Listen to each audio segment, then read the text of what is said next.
Right. Subject for this video: aiming with a bow. I'm making this video in response to a specific video which I watched this evening, where a young archer I follow, who is actually quite a good shooter, he's a consistent target hitter, has been given some advice which quite frankly is complete and utter nonsense. It's all to do with drawing lines through your arrow and through your bow arm, and where the where the lines converge in the distance, that's where your arrows are going to hit. It's complete and utter bollocks. So I thought, right, I'm going to make a video about the 3 basic aiming techniques within archery. Now, the first one is precision shooting. That's what the Olympic style target archers do. And basically, what you do when you're precision shooting, the process is about aligning things. Now, to the Olympic style archer, the arrow, the only thing the arrow does is fly through the air and hit the target. It's got nothing to do with the aiming process whatsoever. Basically, when you're shooting target, you come back to full draw, usually to the chin, well, almost exclusively to the chin, with the string going down the centre of the nose. Now that's your anchor point. And the target archer, the precision archer, will get that anchor point consistent every single time. And at that point, that's one of the keys to precision shooting, is consistency. So they'll come back to the anchor point, the same every time, usually through the nose and the lips. The next thing they do in the process is they look through the string. They align the string with the bow.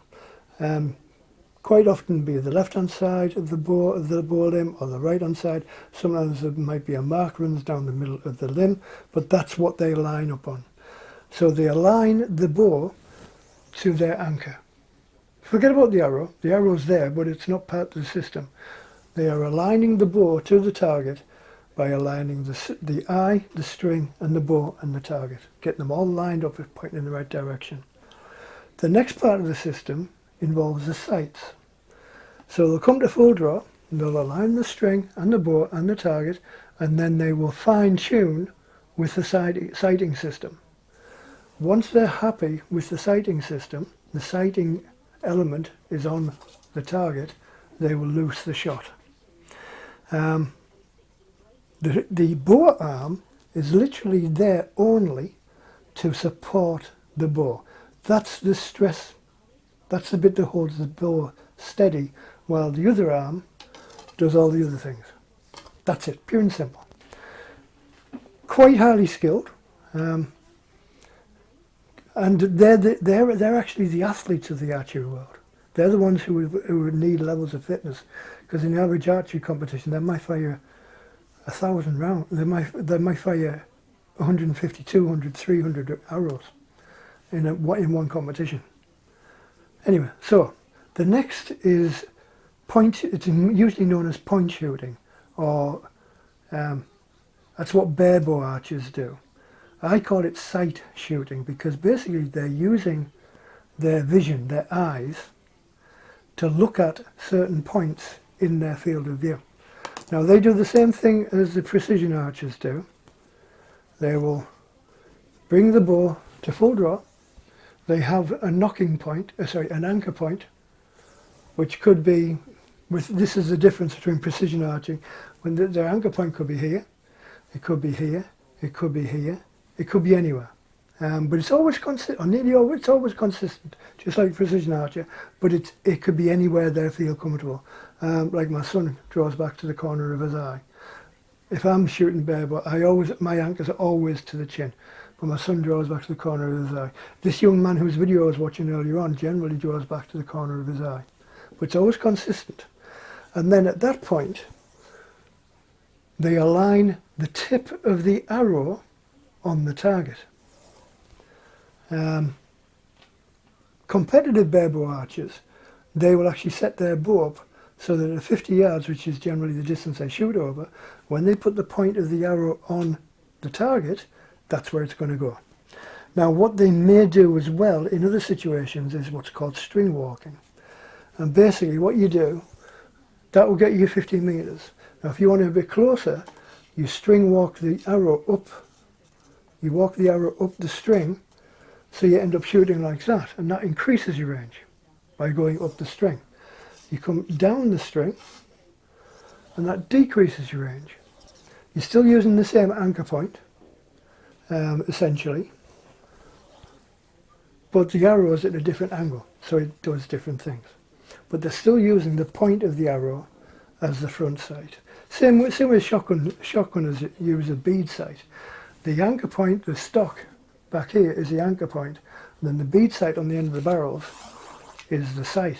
That's what they acquire the target with. Point shooters in archery do exactly the same thing. They use the point of the arrow. Now the next one is the instinctive shooter. Now the instinctive shooters, generally speaking, don't actually know they do it a lot of the time. They will tell you that they just look at the target, pull the bow back, pull the arrow back and let it go, and it nearly always hits where they're aiming at. And it does. But what they don't realise, or what they don't realise a lot of the time until somebody tells them, is what they're actually doing is when they draw back. Now with the instinctive archer, the anchor point isn't as important. In some cases it doesn't matter. Because the instinctive archer could be shooting any type of bow. It could be a long bow, it could be a recurve, it could be a horse bow, it could be a Japanese, it could be anything. The anchor point doesn't matter because of the way they shoot. So they might bring back to here, or they may be up here, or they may be shooting back here to the ear. They could be shooting off the left hand side of the bow, the right hand side of the bow. They could be shooting split finger, three finger, could be shooting thumb release. It doesn't matter, because they're doing this all instinctively and without realizing they're doing it. And what they're doing when they come back to full draw, and a lot of the times in a split second, like this young man I'm thinking about, he's a really fast shooter. He literally pulls it back and lets it go. But in that split second, what he's doing is he's looking at the target. He's bringing the arrow back, not necessarily at the same anchor point, but what he does subconsciously is he recognizes the angle of the arrow in relation to what he's looking at. Does it also consciously with his peripheral vision. So he's looking at the arrow. He's looking at the position of the bow. He's looking at the target. He's looking at wind direction, wind speed, range to the target, elevation of the target. All of these little visual clues are registered and worked out and calculated in a split second so that he knows where to point the arrow. And that's what he's doing. He's literally just pointing the arrow but not realizing he's pointing the arrow at the target and just letting it go. It's instinctive. That's why it's called instinctive archery.